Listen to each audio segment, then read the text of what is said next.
Hi friends, మీరు ఎప్పుడైనా ఆలోచించారా ఈ భూమి ఎలా పుట్టిందని, ఈ భూమి మీద జీవరాశులు ఎలా పుట్టాయని?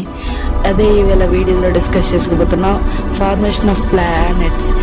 Welcome back to our channel universe explorer.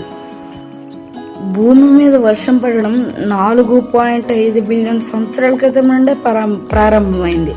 ఆ సమయంలో మన భూమి ఈరోజు కనిపిస్తుంది అన్న దానికి మొత్తం రివర్స్గా ఉంది. భూమి పుట్టగానే ఎలా ఉంది అన్నది మనం మాట్లాడుకోబోతున్నాం. భూమి పుట్టగానే మొత్తం పూర్తిగా లావాతో నిండిన బంగారు బంతి ఒక రౌండ్ షేప్లో ఉండేది. ఇప్పుడుండే టెంపరేచర్ 1000 రెట్లు ఎక్కువ ఉండేది. ఇప్పుడున్న టెంపరేచర్కి 1000 రెట్లు ఎక్కువ, కొన్ని వేల డిగ్రీలు ఉండేది. భూమిపైన ఎక్కడ నేల లేదు, నీళ్లు లేవు, జీవం లేదు, మొత్తం లావాతో నిండి ఉంది. మొత్తం ఇప్పుడు ఒక అగ్ని పర్వతం ఎలా అయితే ఉంటుందో మొత్తం గ్రహం కూడా ఒక రెడ్ కలర్గా ఒక పెద్ద అగ్ని గ్రహంలా కనిపించేది. సమయంలో ఎర్త్ మీద ఆక్సిజన్ అనేది 0. అప్పుడు అట్మాస్ఫియర్లో ఉన్నవి కార్బన్ డైఆక్సైడ్, సల్ఫర్ గ్యాస్లు, మీథేన్, అమోనియా, నైట్రోజన్ ఇవే ఎక్కువ ఉండేవి. అసలు ఆక్సిజన్ అనేది మొత్తం పూర్తిగా లేదు, 0%. ఒక చరిత్రలోనే అతిపెద్ద వర్షం ఎంత సమయం తెలుసా? కొన్ని వేల సంవత్సరాలు. వినడానికి ఆశ్చర్యంగా ఉంటుంది, కానీ ఇది నిజం. భూమి చల్లబడుతుండగా నీటి ఆవిరి మేఘాలుగా మారింది. అప్పుడే ప్రారంభమైంది ఈ వర్షం అనేది. గ్రహం మొత్తం ఒకే భారీ వర్షం, నల్లని మేఘాలు ఆకాశాన్ని మొత్తం కప్పేశాయి. ఎటు చూసినా మెరుపులు, తుఫానులు, 24 గంటల పాటు వర్షాలు. ఇలా 20,000 నుండి 40,000 సంవత్సరాల పాటు ఆగలేదని శాస్త్రవేత్తలు అంచనా వేశారు. ఇది మామూలు చిన్న వర్షం కాదు, ఇది ప్రపంచాన్ని మార్చిన వర్షం. ఇది మొదట ఈ సముద్రాలు ఎలా పుట్టాయంటే, ఇప్పుడు చెప్పాం భారీ వర్షాలని. ఆ భారీ వర్షాలు ఏం చేసాయంటే, ఈ భూమి మీద లావా ఉందని చెప్పుకున్నామా, ఆ ఏదైతే లావా ఉందో ఆ లావా వల్ల మొత్తం అట్మాస్ఫియర్లో మొత్తం వేడిగా ఉండేది. కానీ ఎప్పుడైతే ఈ వర్షాలు పడడం మొదలుపెట్టాయో అప్పటి నుంచి ఆ టెంపరేచర్ కూల్ చేస్తూ వచ్చింది. చాలా పెద్ద గుంతలు ఉండేవి, ఆ గుంతల్లో నీటిని సేకరించింది. అప్పుడే భూమి మీద సముద్రాలు ఏర్పడ్డాయి. మొదట్లో సముద్ర లక్షణాలు ఎలా ఉండేయంటే, నీరు మరుగుతుండేవి, అంత వేడిగా ఉండేది. ఇప్పుడు మనం ఈ నీటిని మరగబెడితే ఎలా మరిగేదో అప్పట్లో కూడా సముద్రాలు అలానే మరిగాయి. ఆ నీరు కూడా హ్యూమిడిటీతో మొత్తం ఉండేది. ఎందుకంటే ఇప్పుడు ఏదైతే చెప్పుకున్నామో ఆ లావా నుండి గ్యాసుల వల్ల నీరు కూడా హ్యూమిడిటీతోనే ఉండేది.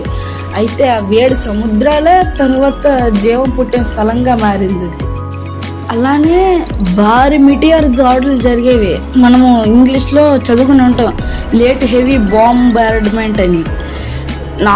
సుమారుగా 4.1 నుండి 3.8 బిలియన్ సంవత్సరాల ముందు వేలాది మిటియర్లు, కొన్ని లక్షల తోకచుక్కలు, కొన్ని వేల తోకచుక్కలు భూమిని తాకాయి.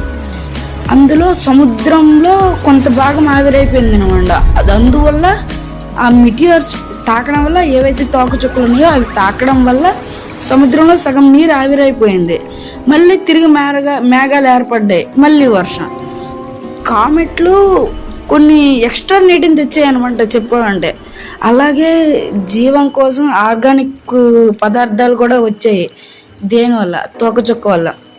మన ప్రీవియస్ వీడియోలో చెప్పుకున్నాం, మనం ఒక తోకచుక్కల డస్ట్ వల్ల పుట్టామని. అదే ఇక్కడ ఏవైతే మిటియర్స్ వచ్చాయో ఆ మిటియర్స్ భూమిని తాగగానే ఆక్సిజన్ కూడా రిలీజ్ చేయడం మొదలుపెట్టాయి. ఇవి భూమి రూపాన్ని మార్చిన ముఖ్య దశలు అనమాట. ఇవి వాతావరణం అనేది, అంటే టెంపరేచర్ అనేది న్యూట్రల్ అవ్వడం అప్పటి నుంచి స్టార్ట్ అయింది. వాల్కెనోలు ఇవి ఇంకా గ్యాస్ని రిలీజ్ చేస్తూనే ఉన్నాయి. కానీ ఈ సముద్రంలో ఏర్పడడం వల్ల నీటి ఆవిరి అనేది తగ్గింది. అలాగే కార్బన్ డైఆక్సైడ్, మీథేను అవి వేడిని న్యూట్రల్ చేసాయి. అది కూడా అప్పట్లో సూర్యుడు అనేవాడు 30% తక్కువ బ్రైట్నెస్ ఉండేవాడు. ఇప్పటికంటే అప్పుడు 30% తక్కువ. కానీ ఆ వాల్కెనో గ్యాసుల వల్లే భూమి గడ్డ కట్టకుండా ఉంది. అలా కాలం గడుస్తూనే సముద్రాల్లో కెమికల్ రియాక్షన్స్ మొదలయ్యాయి.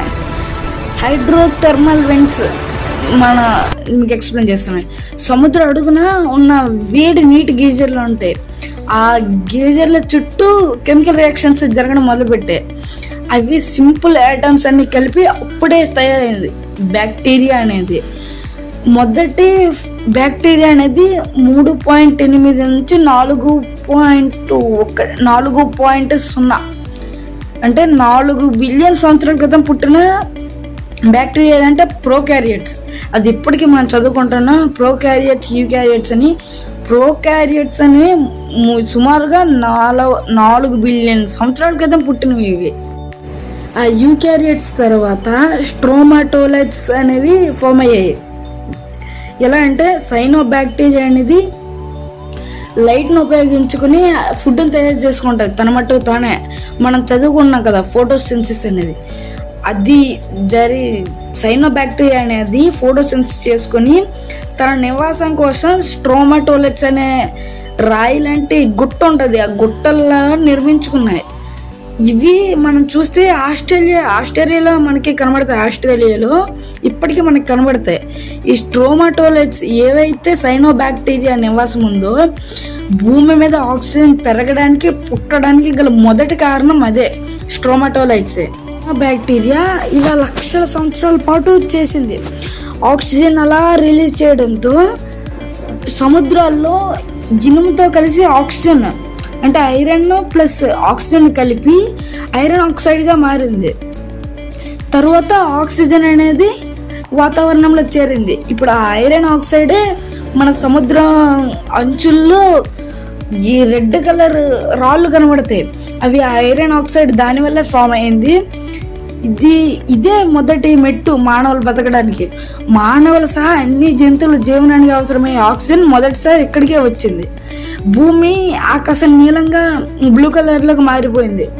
ఓజోన్ లేయర్ అనేది ఏర్పడింది. అప్పటి నుంచి యూవీ రేస్ అనేది భూమి మీద పడకుండా ఓజోన్ లేయర్ ప్రొడక్షన్ చేసింది. ఈ ఆక్సిజన్ ఒకళ్ళు లేకుంటే అసలు భూమి మీదకి అసలు ఉండేవే కాదు. ఇలా ఆక్సిజన్ పెరగడం వల్ల ఈ భూమి మీద మీథేన్ గ్యాస్ అనేది తగ్గిపోయింది. ఇదేం చేసిందంటే ఈ ఎర్త్ అట్మాస్ఫియర్ని కూల్గా మార్చేసింది. మొత్తం ఇటు చూసినా మంచు పడుతూనే ఉంది. ఇక 24/7 మంచు పడుతూనే ఉంది. మొత్తం సముద్రాలు కూడా గడ్డ కట్టుకుపోయాయి. మొత్తం ఉష్ణోగ్రత అంటే టెంపరేచర్స్ అంతా -°C పడిపోయాయి. కానీ లోపల ఉన్న అగ్నిపర్వతాలు CO2ని విడుదల చేసి వాతావరణం మళ్ళీ వేడెక్కించింది. సో మళ్ళీ మంచు కరిగిపోయింది.